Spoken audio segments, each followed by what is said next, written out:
Welcome again to Today at Stonegate.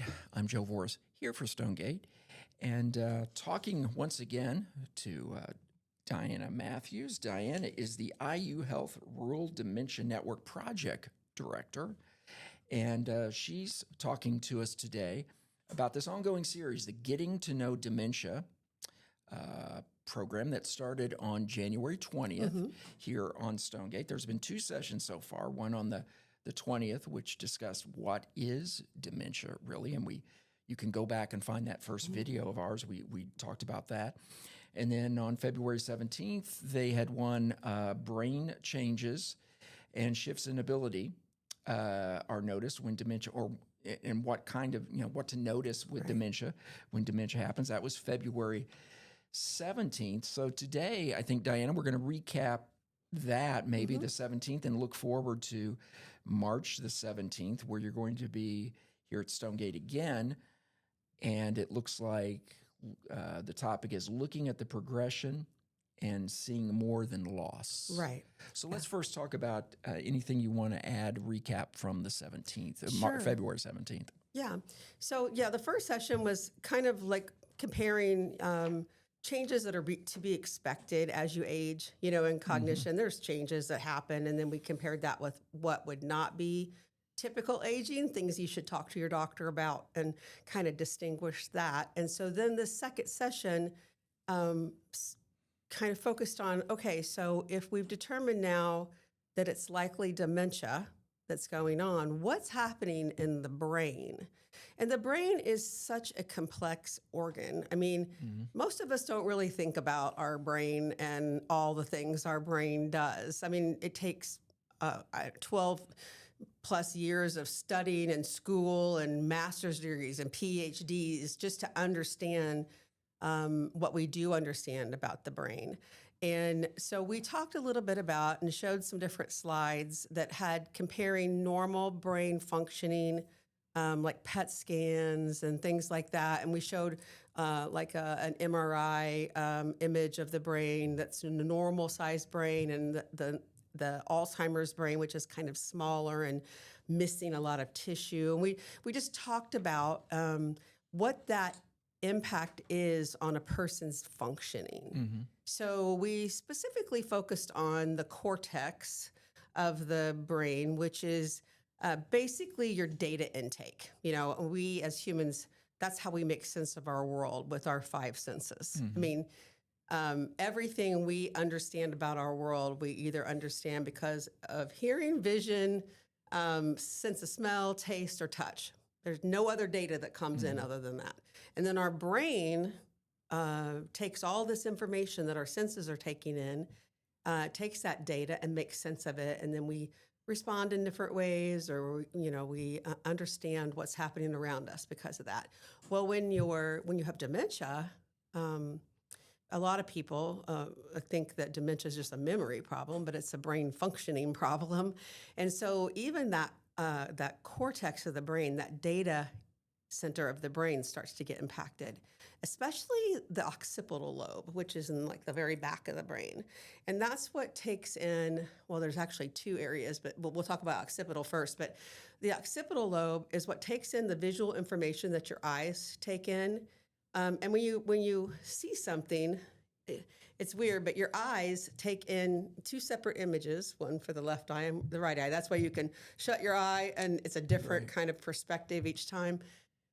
So it takes that information in, and it comes in upside down, actually, and it flips it right side up, merges it together, makes it a 3D image, sends millions of neurofirings through your brain to identify what it is, where it is, what to do now. It's just a lot of stuff. And that occipital lobe, when it's attacked, people start to have to focus on less and less and less to make sense of, because, our visual field's way out here.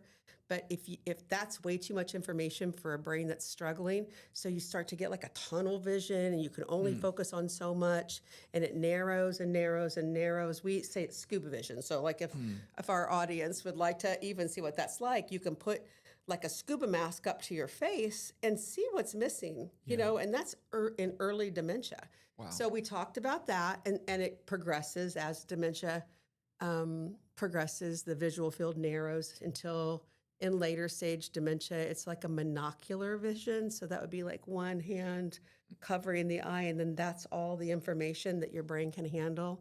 Your brain will misidentify objects, like you might think. When you're eating, you might pick up your knife and think it's your fork, and your brain's told you that's your fork. And so you might see, grandma eating with a knife, like, what are you doing, grandma? That's a knife. Well, her brain told her it was a fork. You're right. And so anyway, so we talked about that. We talked about the language center, which is another part of that, that cortex area of the brain. And that's on the left side of your brain. And it's attacked really early on too. And it's your sentence structure, your vocabulary, your language comprehension. And so we talked about how people, it's not their hearing, so talking louder is not going to help. But people living with dementia will often just not even understand words, or not understand what that word means anymore. And typically maybe not understand one or two words out of every 5 words that's said. So you can imagine how easy it would be to get lost in a conversation if about every 4th word, you don't even know what that word means anymore. Right. And you might know tomorrow. That's the other thing about the brain is it fluctuates. It's a progressive disease, but it's not like a steady downward slope. It's one day you can, one day you can't. One day you can make great, perfect sense and have a conversation. The next day, you absolutely cannot hold a conversation or even make a coherent sentence at times. Wow. And so it's very interesting. So that was the we talked about the cortex. We talked a lot more about other areas of the brain. We also talked about the core of the brain, which is like really deep in the center of your brain. And that's like your primitive brain, like bodily functions, like the ability to swallow, the ability to breathe, the ability to fight infection in your body, the ability to absorb nutrients. And that's way deep in your brain. And then we talked about the prefrontal cortex, which is like that front area of your brain that's it's responsible for, a lot of things. First off, it's responsible for having a filter, which a lot of people don't have a filter in general. But if you had a filter always, and then suddenly you say things that are super offensive and things you would normally keep to yourself, that sometimes is an early sign of dementia. But yeah, your prefrontal cortex, it's all of that. Thinking part of your brain, the ability to start a project and do all the steps and then end the project and then move on to something else. And the ability to, like I said, have that filter. And so we talked in depth about that prefrontal cortex and what that means to people when it starts to be impacted by dementia. And we talked pretty much exclusively about the brain the last time. And we will the next few times too. Well, so even if you miss the first 2 sessions, this next session that we have coming up, we're going to talk even a little bit more about the brain and review some of those slides to help people understand what's going on. Our brain controls everything. And people don't really think about just the ability to pick up your glasses and put them on, Your brain has to be able to appropriately control your fingers, to have the movement in the right direction, to know and to understand, okay, now they're on my temples, I can slide them back. Even that is affected by dementia. And so I think that it's really eye-opening when you really dive into what is dementia, what does that mean, and what's happening in the brain. It's not just poor memory. It's your whole functioning. So you mentioned your next session, 17th, and the people can jump into that. Yeah. First of all, the time on the 17th, March 17th, is going to be? It's at 11 o'clock. Okay. It's from 11 to 1, and we provide lunch, and so we definitely would love it if you would just give us a heads up that you're coming so we can make sure to have plenty of lunches. We always have extra. I mean, we buy extra because we know sometimes people aren't able to register and suddenly want to come, and that's fine. But yeah, so it starts at 11. It's over by 1. Last time we ran a little bit over just because there was a lot of questions, so it was like 1:15 before we actually finished up. But we try to be over by 1 and respect people's time. And the next one is talking about kind of diving a little bit more into the progression. And so it's called actually looking at progression and seeing more than loss. And the reason it's titled that way, and I think I've mentioned before, if anybody's seen it in any of the other sessions that we've done, this is a community training kit that was created by Teepa Snow. And Teepa is a world-renowned trainer and educator about dementia. And so what we're going to be diving into in this session is, people always want to know, like, what stage of dementia does my mom have, or what stage, is grandma in, or what's next? And so we're going to talk a little bit about the scales that have been used to stage dementia. And we're going to talk a little bit about the global deterioration scale, the Allen cognitive scale, and those grading systems or assessments focus on what's lost in the person, like, oh, they can't do this anymore, they can't do that anymore. And so we're going to talk a little bit about them, but those, to Teepa, seemed kind of negative and didn't really help people understand, well, what can my person still do?